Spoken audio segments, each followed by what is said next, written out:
Hello, welcome to your second video lecture series on our STEAM program here at Apex English and Apex Leaders.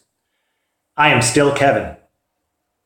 In this video lecture series, I want to talk about the STEAM class format, the 5E lesson plan. I want to talk about what it is. I want to look at each component individually, show you video clips of a real teacher teaching that component in a real class, discuss how to prepare it, explain the purpose of the component and how to implement it with success in your classroom.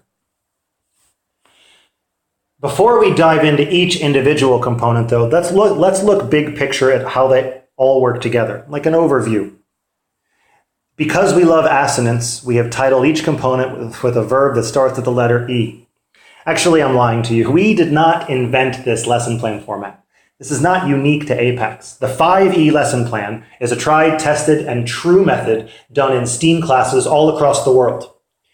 It's something that's been developed over time to approach a problem investigation-based lesson where the students are more in control of their learning, and the teacher is supporting and explaining concepts throughout the class, elaborating and connecting to the real world, and doing all these things with that interconnected, multiple disciplinary lesson. So if you look at how these flow together, just before we dive in, you see we have a lesson for the day, let's say bridge building, as we talked about in the last video. We start off by engaging them on the topic of bridge building. We get their minds on the topic, start to build that curiosity, get their minds and their mouths moving, and then once they're engaged, we hit them with the problem-based exploration. We let them explore all the while they're exploring, the teacher is stepping in to explain what's going on, and the students are explaining back to the teacher what they're doing. The teacher is elaborating and extending what they're doing to the real world, and we finish with some kind of evaluation. Maybe the teacher evaluating the students, or the students evaluating themselves. This is the summary idea of what a STEAM lesson is, and we're going to look at each component in detail. Before we do, though, a few introductory bullet points. Number one, very important, these times are flexible. You see the ranges underneath each component. We understand that giving you tight, constricting time schedule for a STEAM lesson is only going to be to your detriment.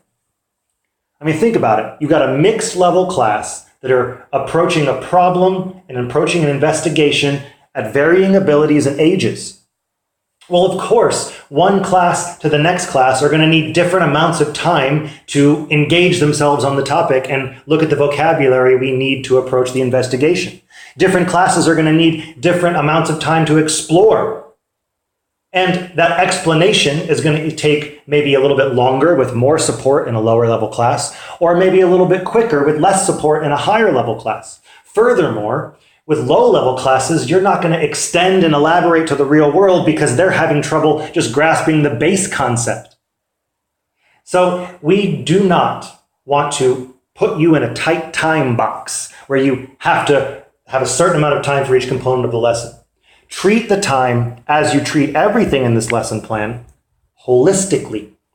Our second bullet point, I want you to approach this video lecture series on the lesson plan from a holistic approach. What I mean by that is don't come away from this video series, don't come away thinking that this lesson plan is a regimented engage, and then explore, and then explain, and then I want you to take all of this in your mind and allow it to be rearranged a little bit. Allow it to be flexible. Just understand the purpose of each component so that when you get to your objective-based lesson, you can tailor each of the 5 E's to meet the needs and the goals of that day. Another way to say this is we want you to be prepared for tangents and variations. If we gave you a script, you would not be prepared for tangents and variations. And sometimes those tangents, those variations that the kids are interested in, that they bring up through their inquiry, that's where the great teachable moments are in the lesson. That's where the sparks of inspiration come from, not from scripted lessons. So please don't take this as a script, because ultimately, you have the final say in your class. Yes, we're going to give you some overall parameters in the 5E lesson plan, but you know your kids better than we do. So you need to tailor the lesson on how much time do they need to engage and how to engage my kids best. And the exploration, how can I lower or raise the difficulty to be just challenging enough for them that they're uncomfortable and learning, but not so challenging that they're checking out and leaving my class unhappy. Your class, your decisions. So keep these bullet points in mind as we explore this 5E lesson plan. Now, I want to start off by giving you something tangible to wrap your head around. I want to show you an introductory video made by our head STEAM teacher, Ivan. He videotaped one of his classes and cut it together in order to show kind of an overall image of what a STEAM class might look like.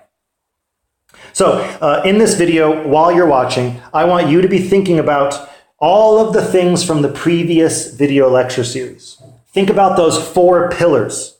Think about how STEAM is student-led, not teacher-led. Think about how STEAM is centered around a problem-based investigation that uses the design process.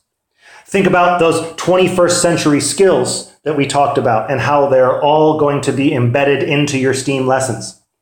And think about the journals. Oh, the journals. Love those journals. So, keep those in mind as you watch this introductory video that is currently having problems loading. So I think what I'm going to do is just stop this video now and then place the video itself in the next part of the playlist.